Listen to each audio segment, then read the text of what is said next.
Hello, আসসালামু আলাইকুম সবাইকে। আবার একটি নতুন ভিডিও নিয়ে আপনাদের মাঝে হাজির হলাম। আমরা গত ক্লাসে দেখছিলাম যে এইচটিটিপি এবং এইচটিটিপিএস এই দুইটার হচ্ছে ডিফারেন্স কি এবং এসইওর পয়েন্ট অফ ভিউ থেকে কেন ইম্পর্টেন্ট বিষয়গুলো আমরা কিভাবে চেক করতে পারি এবং কিভাবে সিকিউরিটি ইস্যুগুলো ফাইন্ড আউট করে ফেস করতে পারি। আমার মনে হয় সিকিউরিটি ইস্যু নিয়ে আরেকটা ক্লাস নিতে হবে, কারণ আমি জাস্ট এইচটিটিপি এবং এইচটিটিপিএস ভার্সনটা সেট আপ বা এই ধরনের জিনিসগুলো দেখাইছি। আমরা সিকিউরিটি ইস্যু নিয়ে হয়তো ক্লাস নিব। তো যাই হোক, আমরা আজকে যে বিষয়টা শিখব সেটা হচ্ছে যে এইচএসটিএস হেডার প্রোটোকল, বা এটাকে বলা হচ্ছে সিকিউরিটি হেডার ইস্যু। এবং এটা আপনারা যদি অডিট করেন বিভিন্ন টুলসে এটা দেখতে পারেন। আসলে বর্তমানে যে বিষয়গুলো দেখাচ্ছি এগুলো হয়তো একটু কমপ্লিকেটেড মনে হচ্ছে, বাট আপনারা চেষ্টা করবেন একটু মনোযোগ দেখতে। আর একজন যদি আপনি ফুললি টেকনিক্যালি এক্সপার্ট হতে চান, আপনাকে কিন্তু এই বিষয়গুলো সম্বন্ধে জ্ঞান রাখতে হবে। তো চলুন আজকের টপিকটা স্টার্ট করি। সেটা হচ্ছে যে এইচএসটিএস হেডার। ওকে, আমরা গতকালকে দেখতেছিলাম যে আসলে আমাদের যে একটা ওয়েবসাইট আমরা যে ভিউজ করি বা ভিজিট করি, ভিজিটরের সাথে আপনাদের ওয়েব সার্ভারের রিলেশনটা কি। সো আমি একটু জাস্ট রিপিট করে নিই যে একজন হচ্ছে ওয়েব ব্রাউজার থেকে ওয়েবসাইটের ডোমেন বা হচ্ছে ডোমেন নেম অ্যাড্রেসের উপরে একটা হচ্ছে রিকোয়েস্ট পাঠায়, সেটা যায় হচ্ছে সার্ভারে। ওকে, তো আমরা দেখতেছিলাম যে দেন হচ্ছে সার্ভার সেটাকে এইচটিটিপি বা এইচটিটিপিএস যে রিকোয়েস্টটা আছে সেটা ডিপেন্ড করবে আমি ওয়েবসাইটটাই কি এসএসএল সার্টিফিকেট এনেবল করছি কিনা, এবং সেই অনুযায়ী কিন্তু রেজাল্ট সেন্ড করবে। বাট আরেকটা জিনিস বলেছিলাম যে যদি আপনার ইনফরমেশন বা ডাটাগুলো যদি ওপেন থাকে, অর্থাৎ হচ্ছে ইনক্রিপ্ট অবস্থায় না থাকে, তাহলে কিন্তু এটা হ্যাকিং এর অ্যাটাক শিকার হইতে পারে। সো এইচএসটিএস এর বিষয়টা একটু আলাদা। এটার বিষয়টা এরকম যে আসলে আপনি যখন এই প্রোটোকলটা ইউজ করবেন, আপনার এটা হচ্ছে ব্রাউজার লেভেলেই আপনাকে হচ্ছে 307 রিডাইরেক্টের মাধ্যমে আপনার ব্রাউজার লেভেলেই রিডাইরেক্ট করে আপনাকে হচ্ছে এইচটিটিপিএস ভার্সনে ল্যান্ড করাবে। অর্থাৎ আপনার ভার্সন যদি থাকে এইচটিটিপি এবং আপনি যদি এইচটিটিপি ভার্সনে ভিজিট করতে চান, এটা আপনার ব্রাউজার লেভেলেই রিডাইরেক্ট করে আপনাকে এইচটিটিপিএস ভার্সনে করবে। এতে করে হবে কি যে এইচটিটিপি রিকোয়েস্টটা সার্ভার পর্যন্ত, মানে এই যে সার্ভার আছে সার্ভার পর্যন্ত যাওয়ার প্রয়োজনই পড়বে না। সো এটা একটা ভালো আইডিয়া, কারণ সিকিউরিটির দিক থেকে এটা অনেক বড় একটা ফ্যাক্ট আছে। এবং এইটা যখন আমরা কালকে স্ক্রিমিং ফগে অডিট করছিলাম, আমরা একটা জিনিস দেখতেছিলাম, এই যে এখানে দেখেন যে অলরেডি আছে ক্রলিং করার পরে সিকিউরিটি অপশনটা সিলেক্ট করার পরে যদি এই যে মিসিং এইচএসটিএস হেডার এই এই বিষয়টা আপনারা সিলেক্ট করেন, আপনারা দেখবেন যে অলরেডি 289টা ইউআরএল এ কিন্তু ইস্যুস আছে। এবং এর মধ্যে আসলে অনেকগুলো ফ্যাক্ট আছে, যে যেমন আপনাকে বলে দিই, যেমন হচ্ছে এইচএসটিএস হেডার লেভেলে কি কি প্রবলেম হতে পারে। যেমন আপনার হচ্ছে মিসিং কন্টেন্ট সিকিউরিটি, এটা হচ্ছে পলিসি হেডার। তারপর হচ্ছে যে এক্স কন্টেন্ট টাইপ, এটা হচ্ছে options header. Missing x frame, এটা হচ্ছে option header. Missing secure reference, এটা হচ্ছে পলিসি হেডার। তো এই বিষয়গুলো প্রতিটা কিন্তু ইন্ডিভিজুয়ালি এসএসটিএস হেডারের অন্তর্ভুক্ত, এবং এগুলা কিন্তু আমরা একটা টুলসের মাধ্যমে চেক করতে পারবো। আপনাদের যে ডোমেনটা আছে আমি এখন প্র্যাকটিক্যালি দেখাবো আপনারা কিভাবে চেক করবেন।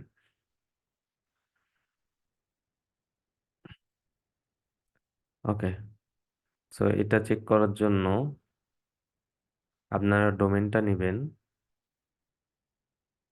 ডোমেনটা নেওয়ার পরে আমরা হচ্ছে একটা টুলস ইউজ করব, সেটা হচ্ছে যে সিকিউরিটি হেডার। তো এখানে যাওয়ার পরে যদি আপনার ডোমেনটা দিয়ে স্ক্যান করতে দেন, এখানে আমরা দেখবো যে রিপোর্ট আসছে ডি গ্রেড। তার মানে ওই যে আমরা স্ক্রিন ফকে যে রিপোর্টগুলো দেখছিলাম, স্টিক ট্রান্সপারেন্ট সিকিউরিটি, এক্সপ্রেম অপশন, দেন হচ্ছে x content type option, referred policy বা পারমিশন পলিসি, এই যে সেম জিনিসগুলো কিন্তু আমাদের হচ্ছে এখানে আমরা দেখছিলাম। সো এই ইস্যুগুলা কিন্তু দেখাচ্ছে, এবং এগুলা যদি ডিটেলস আপনাকে কিন্তু এখানে দেখিয়ে দিচ্ছে যে আসলে কোনটার মিনিং কি প্রবলেম। তো চলুন আমরা এবার এই প্রবলেমটা আসলে সলভ করার চেষ্টা করব। সো কিভাবে সলভ করতে পারি এইটার জন্য, আপনার যদি ওয়ার্ডপ্রেস ওয়েবসাইট হয়, ম্যাক্সিমাম ক্ষেত্রে ওয়ার্ডপ্রেস ওয়েবসাইটে আপনারা কাজ করবেন, আই হোপ। সো অন্য ওয়েবসাইট হলে বা অন্য সিএমএস হলে আপনার ডেভেলপারের হেল্প নিতে হবে, কারণ আসলে ওয়ার্ডপ্রেসের মতো এতটা কাস্টমাইজ সিএমএস আসলে পাওয়া কঠিন। তো চলুন আমরা দেখি কিভাবে এটা আমরা ফিক্সড করতে পারি। তো এখানে আমাকে একটা প্লাগইন ইনস্টল দিতে হবে। প্লাগইনের নাম সাপোজ আমি ভুলে গেছি, আপনিও জানেন না বা আপনারও মনে নাই।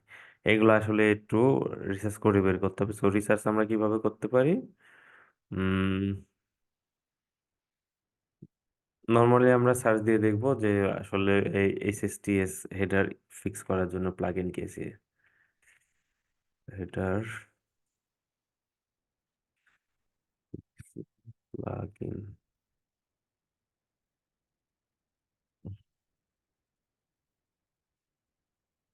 এই যে আমার নিজেরও এত বড় নামটা মনে থাকে না, এই জন্য একটু সার্চ দিয়ে মাঝে মধ্যে দেখে নেই। তো আপনারা চাইলে এটা উম, এখানে আসার পরে অ্যাড নিউ প্লাগইন নিন, দেন এখানে আপনারা নাম সার্চ দিবেন, অথবা আপনারা চাইলে এইটা জিপ ফাইল ডাউনলোড করে আপনারা আপলোড দিয়েও করতে পারেন। সো কোনো রকম যদি আপনারা প্রবলেম ফেস করেন, আপনাদের আসলে সব ওয়েতে ফিক্স করার ওয়েটা জানতে হবে।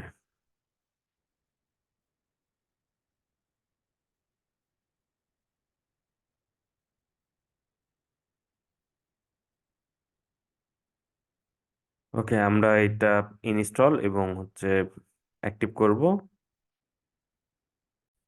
ওকে, আমি একটা টেকনিক্যাল ইস্যু ফেস করতেছিলাম, এর জন্য ভাবলাম ওয়েবসাইটটা একটু চেঞ্জ করি। আমার আগের ওয়েবসাইটটার হয়তো হোস্টিং ডোমেন দুই জায়গায় ছিল, এই জন্য একটু প্রবলেম করতেছে।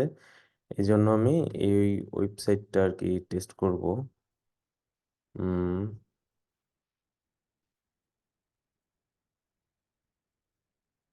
ওকে, আপনারা এখন দেখতেছেন এটা বর্তমানে ডি আছে এবং ইস্যু আছে। দেন আমি জাস্ট হচ্ছে প্লাগইনটা ইনস্টল করব।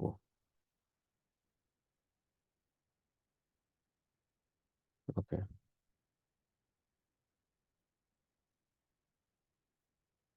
ওকে, আপনারা দেখতে পাচ্ছেন ইস্যুটা মোটামুটি ফিক্সড হয়ে গেছে। তার মানে এটা আগে ছিল ডি, বর্তমানে এটা হচ্ছে এ প্লাস দেখায়। সো আই হোপ আপনারা এই প্লাগইনটা ইনস্টল দিলেই এই ধরনের ইস্যুগুলা কিন্তু সলভ হয়ে যাবে। তো এই হচ্ছে এইচএসটিএস হেডার ইস্যু এবং হচ্ছে ফিক্সিং। আপনারা মোটামুটি এটা একটু আহ, এই সিকিউরিটি হেডার ওয়েবসাইট থেকে চেক করবেন। চেক করার পরে যদি প্রবলেম পান, অবশ্যই এটা হচ্ছে আমি যে প্লাগইনটা দেখালাম, এইচএসটিএস হেডার প্লাগইনটা, আমি আবারও একটু দেখাই। এই যে প্লাগইনটা HS header security advance HSTS WP. So এই প্লাগইনটা ইনস্টল দিলে আপনার হচ্ছে প্রবলেমটা ফিক্সড হয়ে যাবে। সো আই হোপ ভিডিওটা আপনাদের ভালো লেগেছে। ভিডিওটা যদি ভালো লাগে অবশ্যই ভিডিওটা লাইক কমেন্ট এবং শেয়ার করবেন। আর এই বিষয়ে যদি কোনো রকম প্রবলেম থাকে অবশ্যই আপনারা কমেন্ট বক্সে বলবেন। আর আমার আসলে ভিডিও সিরিজটা কেমন হচ্ছে আপনারা অবশ্যই জানাবেন, কারণ আমি মনে করি যে ভালো কিছু শিখতে হলে একটু মনোযোগ প্লাস কষ্ট করে শিখতে হবে। আপনারা প্রচুর প্র্যাকটিস করেন, আর প্র্যাকটিস করে অবশ্যই গ্রুপে দিতে ভুলবেন না। সো দেখা হচ্ছে পরবর্তী ভিডিওতে। আল্লাহ হাফেজ।